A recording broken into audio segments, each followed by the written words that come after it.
사랑하는 독자 여러분 안녕하세요. 유나의 달콤한 이야기에 오신 것을 환영합니다. 이 이야기를 즐겁게 들어주셨으면 하고 좋아요와 구독도 잊지 말아주세요. 그럼 이야기를 시작해 볼까요? 저는 수진 아줌마가 잠시 혼자 있는 모습을 분명히 보았습니다. 그녀의 강렬하던 눈빛은 온데간데 없고 아주 잠깐이었지만 넋이 나간 듯한 모습이었죠. 그날 이후로 아줌마는 저를 더 이상 옆집 아이가 아닌 서방님으로 대하기 시작했습니다. 아줌마가 저를 얼마나 극진히 챙겨주시는지 모를 겁니다. 아줌마와의 관계가 어찌나 돈독한지 요즘은 혼자 있을 때도 저절로 웃음이 나올 정도입니다. 수진 아줌마와의 첫 만남은 13년 전, 제가 초등학생 시절이었습니다. 당시 저는 빌라에 살고 있었습니다. 수진 아줌마는 바로 맞은편 집에 살았죠. 아줌마는 저희 어머니와 무척 친했던 것으로 기억합니다. 어머니보다 조금 젊었던 수진 아줌마는 저희 집에 자주 놀러 오셨고 가끔은 어머니와 함께 김장을 담그기도 했습니다. 거실에서 빨간 고무장갑을 끼고 열심히 배추를 버무리던 아줌마의 모습이 지금도 제 기억에 선명하게 남아 있습니다. 그 순간을 생생하게 기억합니다. 김치를 버무리려고 허리를 숙였을 때 그날따라 유독 몸에 달라붙는 티셔츠 위로 아줌마의 가슴골이 언뜻 보였던 것입니다. 그때가 제가 태어나서 처음으로 여성의 가슴을 본 순간이었고 아줌마는 은근히 글래머러스한 몸매를 가지고 계셨습니다. 거실 구석 어두운 곳에 숨어 몰래 아줌마를 훔쳐보는데 심장이 마구 요동쳤습니다.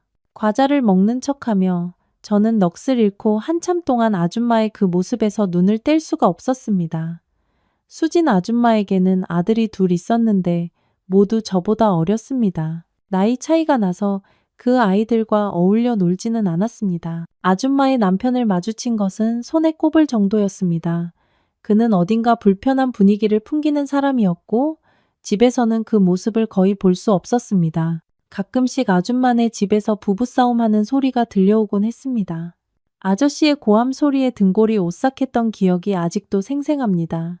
부부싸움이 심하게 벌어진 다음날 아침이면 아줌마는 저희 집으로 찾아와 어머니에게 하소연을 하곤 했습니다.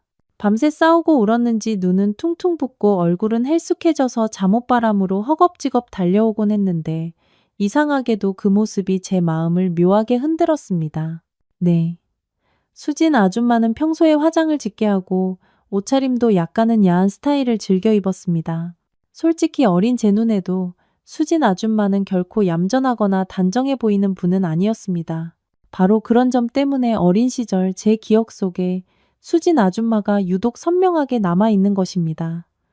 초등학교 시절 내내 저는 유난히 키도 작고 체구도 왜소한 편이었습니다. 저희 집안 남자들이 좀 늦게 크는 편이거든요. 수진 아줌마는 저를 볼 때마다 귀염둥이라고 부르며 볼을 꼬집거나 머리를 쓰다듬어 주곤 했습니다.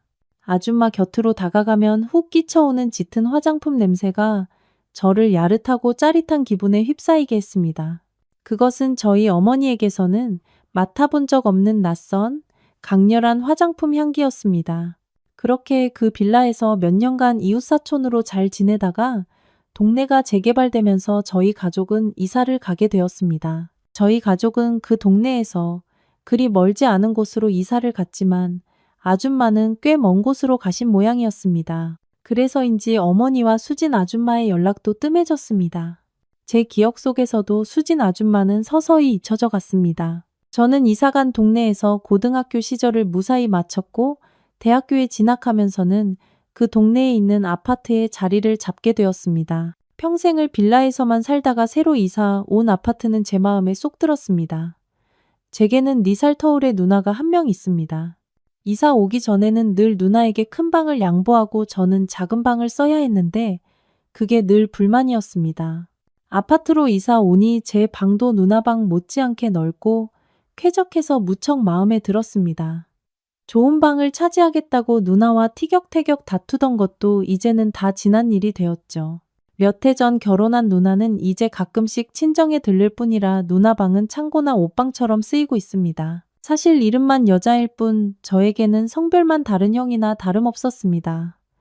그런 누나를 데려가 주신 매형에게 진심으로 감사한 마음을 가지고 있습니다. 아무튼 저 역시 21대 후반에 접어들었고 막 취업에 성공해서 정신없이 바쁜 나날을 보내고 있었습니다. 몇 년간 공무원 시험 준비에 매달렸지만 번번이 결정적인 실수로 고배를 마셔야 했습니다. 사실 30살까지는 공무원 시험에 매달려 볼 생각이었습니다. 하지만 그 길이 아니어도 괜찮다. 공부에만 매달려 청춘을 낭비하지 말라는 아버지의 말씀에 힘입어 몇 년간 이어온 수험 생활을 접게 되었습니다. 그렇게 한동안 이리저리 면접을 보러 다녔습니다. 다행히도 과정은 신속했고 저는 번듯한 회사에 취업하게 되었습니다. 어느 주말이었습니다. 거실에서 어머니께서 누군가와 즐겁게 통화를 하고 계셨습니다. 토요일 아침 저는 늦잠을 자고 있었습니다. 전화로 활기차게 대화하시는 어머니의 즐거운 목소리에 이끌려 잠에서 깼습니다. 통화는 30분이 넘게 이어졌습니다.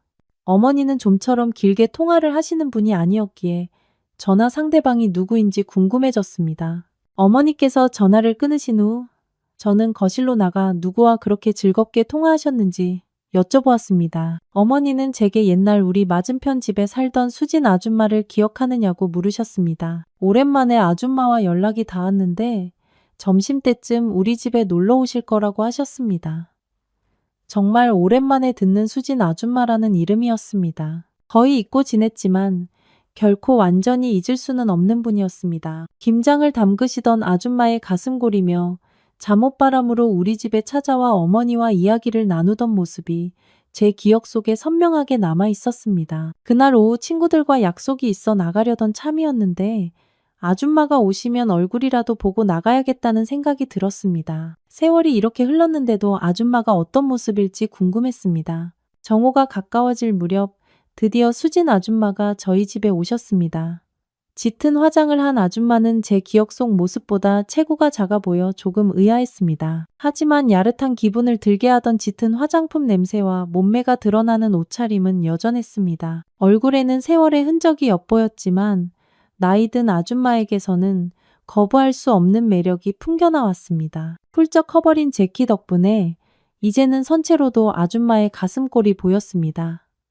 옛 아줌마의 모습이 언뜻 보여 잠시 향수에 젖기도 하고 괜히 부끄러워지기도 했습니다. 저를 보자 아줌마는 깜짝 놀란 표정으로 언제 이렇게 다 컸냐며 반갑게 인사를 건네셨습니다. 어릴 때처럼 볼을 꼬집으며 자기 딸이 있었으면 저 같은 사위를 얻고 싶다는 농담도 하셨습니다. 저도 아줌마 기분 좋으시라고 길에서 뒷모습만 봤으면 쫓아가서 전화번호를 물어봤을 거라고 말씀드렸습니다. 어머니는 무척이나 기뻐하며 현관까지 나가 아줌마를 반갑게 맞으셨습니다. 어머니와 아줌마는 거실에 자리를 잡고 즐겁게 이야기꽃을 피우셨습니다. 그 모습은 제가 어렸을 적 옛날을 떠올리게 했습니다. 저는 아줌마에게 자주 놀러 오시라고 인사를 드리고 친구들을 만나러 나갔습니다. 친구들과 웃고 떠들며 술잔을 기울이는 와중에도 이상하게 아줌마 생각이 머릿속을 떠나지 않았습니다. 옛 기억들이 떠오르면서도 생각보다 아줌마의 분위기가 훨씬 더 야릇하다는 생각을 지울 수 없었습니다. 아줌마에게는 연상의 여인에게서만 느껴지는 마음을 깊이 울리는 독특한 무언가가 있었습니다. 대학 시절 연애를 몇 번 해보기도 했지만 최근에는 여자를 만날 기회가 없어 성적으로 많이 억눌려 있는 상태였습니다. 아마 여자도 만나지 않고 몇 년간 외롭게 공무원 시험 준비에만 매달렸기 때문일 겁니다. 그런 와중에 아줌마의 갑작스러운 재등장은 제 안에 묘한 갈망을 불러일으켰습니다. 집에 돌아오니 어머니께서 들려주시는 이야기에 귀 기울여 들었습니다. 아줌마는 남편과 헤어지고 지금은 혼자 살고 있다는 것이었습니다. 두 아들 모두 군대에 입대했다고 했습니다. 현재는 작은 가죽 공방을 운영하며 생계를 유지하고 있다고 하셨습니다. 수진 아줌마에게 그런 재주가 있는 줄은 몰랐지만 그녀와 놀라울 정도로 잘 어울리는 것 같았습니다. 공방에서 작업에 몰두하고 있는 그녀의 모습을 쉽게 상상할 수 있었습니다. 저는 아줌마 생각에 사로잡혔고 그날 저녁 욕구를 해소하면서 그녀의 모습을 떠올렸습니다. 혼자서 해결할 때면 종종 불안한 기분에 휩싸이곤 했습니다. 하지만 그날은 수진 아줌마를 생각하며 행위를 하니 온몸에 기분 좋은 전율이 흐르며 짜릿한 쾌감이 느껴졌습니다. 그날 밤 침대에 홀로 누워 이런저런 생각에 잠겼습니다.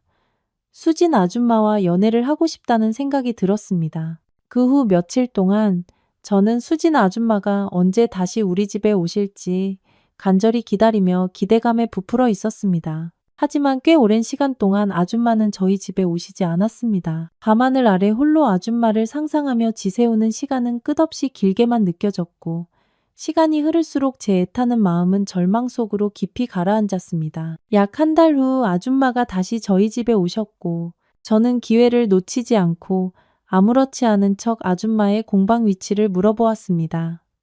저는 어머니가 계시는 집보다는 밖에서 아줌마와 약속을 잡는 편이 낫겠다고 생각했습니다. 아줌마는 제게 가죽 공예 같은 것에 관심이 있냐고 물으시며 배우고 싶으면 언제든 놀러 오라고 친절하게 주소를 알려주셨습니다. 일주일 후 저는 아줌마의 공방을 찾아갔습니다. 경기도의 한적한 동네에 자리한 아줌마의 공방은 전면이 통유리로 되어 있어 밖에서도 내부가 훤히 들여다 보였습니다. 나른한 오후 아줌마는 공방 안에서 홀로 작업에 몰두하고 있었습니다. 작업복인 듯한 앞치마를 두르고 무언가를 만드는 그녀의 모습을 보니 아름답고도 섹시한 매력이 느껴져 심장이 두근거렸습니다. 저는 일부러 인기척을 내며 안으로 들어갔습니다.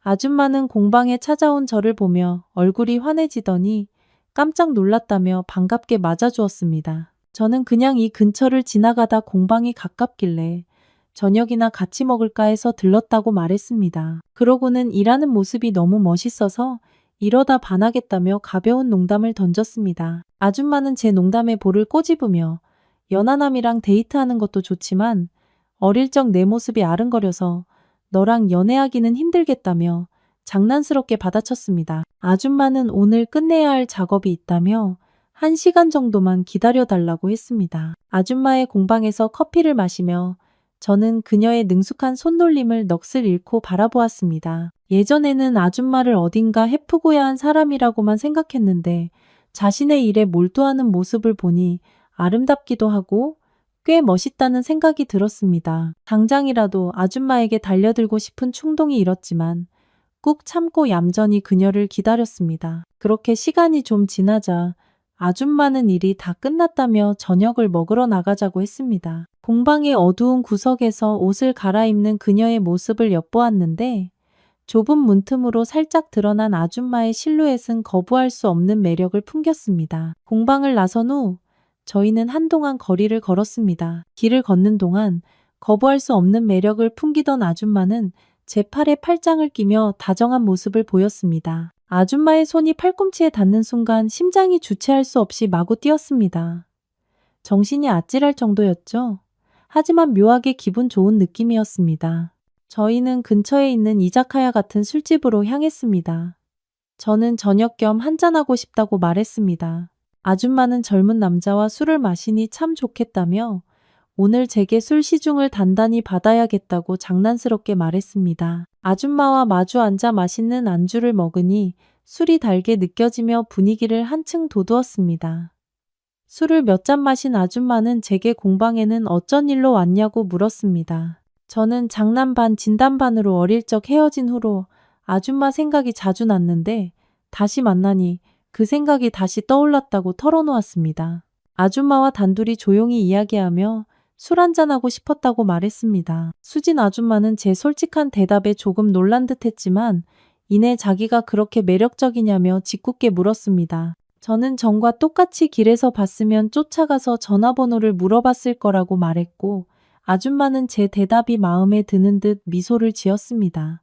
그렇게 즐거운 분위기 속에서 저희는 많은 술을 마시고 활기찬 대화를 나누었습니다. 기분 좋게 취한 채로 이자카야를 나섰고 솔직히 저는 아줌마와 더 함께 즐기고 싶었습니다. 하지만 아줌마는 너무 늦었다며 다음에 또 보자고 오늘은 이만 헤어지자고 했습니다. 저는 그러겠다고 약속하고는 약간 비틀거리는 아줌마를 집까지 바래다 주기로 했습니다. 나란히 20분쯤 걸었을까요? 이런저런 이야기를 나누며 함께 걷는 그 길이 참 분위기 있게 느껴졌습니다. 아줌마의 집은 다소 외진 곳에 있는 빌라였습니다. 거의 다 왔으니 어서 집에 가라며 저를 떠미는 아줌마의 손을 붙잡았습니다. 아줌마는 제 눈을 바라보았고 그녀의 얼굴에는 놀란 기색이 스쳤습니다. 저는 그 숨겨진 골목길에서 취기를 빌려 아줌마에게 입을 맞췄습니다. 아줌마는 화들짝 놀란 표정으로 저를 밀쳐냈습니다. 그러더니 술이 많이 취한 것 같다며 제 등을 툭툭 쳐주고는 어서 돌아가라고 재촉했습니다. 그리고는 서둘러 빌라 안으로 들어가 버렸습니다. 살짝 취기가 올라 분위기가 무르익었다고 생각했는데 그건 저만의 착각이었나 봅니다. 익숙한 안식처인 집으로 돌아왔지만 마음 한편이 아쉬웠습니다. 제가 너무 서둘렀던 건 아닌지 찜찜한 마음이 가시질 않았습니다. 약 일주일 후 아줌마가 저희 집에 오셨습니다.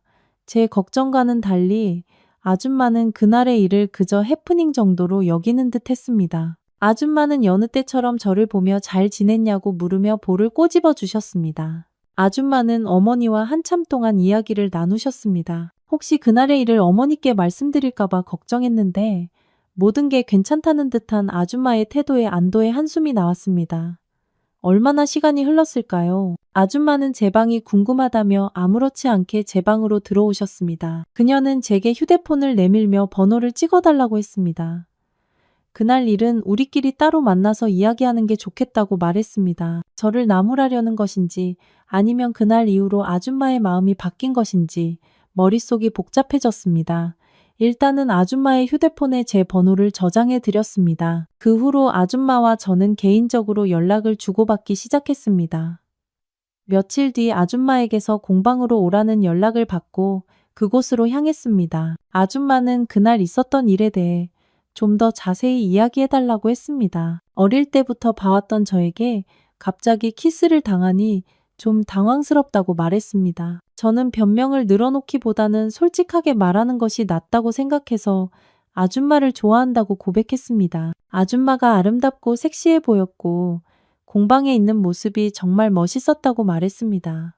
물론 예전에 옆집에 살 때 가끔 아줌마의 가슴골을 훔쳐봤다는 이야기는 하지 않았습니다. 아줌마는 제 눈을 지그시 바라보며 방금 제가 한 말이 진심이냐고 물었습니다. 제가 고개를 끄덕이자 아줌마는 제 말에 무언가 결심이 선 듯 제 손을 잡았습니다. 그러고는 그날 일에 대해 어느 정도 알 것 같다며 이왕 공방까지 왔으니 저녁에 같이 술이나 한잔하자고 했습니다. 어쩌면 아줌마가 제 마음을 받아주려는 것일지도 모른다는 생각에 저는 기대감에 휩싸였습니다. 저희는 첫날 갔던 그 이자카야로 다시 가서 전과 같이 술을 마셨습니다. 아줌마와 술을 한두 잔 기울이다 보니 제 생각이 틀리지 않았다는 확신이 들기 시작했습니다. 아줌마는 제게 한층 더 따뜻하고 다정한 모습을 보여주는 것 같았습니다. 술자리는 기분 좋게 이어졌습니다. 저희는 더욱 애틋한 마음으로 술자리를 즐기고 있었습니다. 2차를 가기 위해 밖으로 나왔을 때 아줌마는 자기 집에 가서 한 잔 더 하겠냐고 물었습니다. 저는 아줌마의 손을 잡고 그러고 싶다고 말했습니다. 아줌마는 망설임 없이 제 손을 받아주었습니다. 술기운 때문인지 제 손길 때문인지 살짝 상기된 그녀의 두 뺨은 참으로 아름답고 매혹적이었습니다. 그렇게 저는 그날 아줌마의 빌라에 발을 들여놓게 되었습니다. 사실 술을 한 잔 더 하자는 말은 핑계에 불과했습니다. 집에 들어서자마자 우리 사이에는 말없는 교감이 흘렀고 우리는 열정에 몸을 맡기며 뜨겁게 입을 맞췄습니다. 마치 영화나 드라마의 주인공들처럼요. 그저 상상 속에서만 그려왔던 수진 아줌마와 한데 뒤엉켜 있다는 사실이 꿈만 같았습니다. 그래서 제가 더 격렬해졌던 것 같습니다. 그렇게 격정적으로 사랑을 나누던 중에 저는 분명히 보았습니다. 수진 아줌마의 얼굴에서 순간적으로 넋이 나가는 듯한 표정을요. 눈에 흰자위가 드러나는 듯 하더니 순식간에 잠시 의식을 잃는 것처럼 보였습니다. 한창 혈기왕성한 저 같은 사람을 온전히 감당하기에는 그녀에게는 다소 벅찼을지도 모릅니다. 그 순간 우리는 깊이 교감하며 서로의 온기를 나누었습니다. 그날 이후로 아줌마는 더 이상 저를 옆집 아이로만 보지 않았습니다. 그녀는 제게 따뜻하고 다정해졌고 언제 이렇게 멋진 어른이 되었냐고 물었습니다. 그 후로는 가끔 애교 섞인 목소리로 저를 자기야라고 부르기도 했습니다. 부부 사이에서나 쓰는 여보라고 부를 때도 있었고 아내가 남편을 부르거나 나이 든 여자가 가까운 연하의 남자를 부를 때 쓰는 서방님이라고 부를 때도 있었습니다. 그 애정 어린 호칭들은 제 등골을 짜릿하게 하고 묘한 기분을 불러일으킵니다. 물론 긍정적인 의미로요. 쉬는 날이면 저는 아줌마의 공방에서 시간을 보내며 그곳에서 우리는 서로의 열정을 나눕니다. 한가한 시간이면 공방의 작은 방으로 들어가 그곳에서 은밀한 시간을 보냅니다. 아줌마와의 관계는 제 상상을 초월하는 설렘과 기쁨을 안겨줍니다. 실제로 지금도 아줌마는 가끔씩 저와의 잠자리에서 벅차오르는 감정을 주체하지 못할 때가 있습니다. 아마 그 때문인지 얼마 전부터 수진 아줌마는 저와의 관계에서 더욱 적극적으로 변했습니다. 얼마 전 제 생일에는 아줌마가 고급 가죽으로 직접 지갑을 만들어 선물해 주었습니다.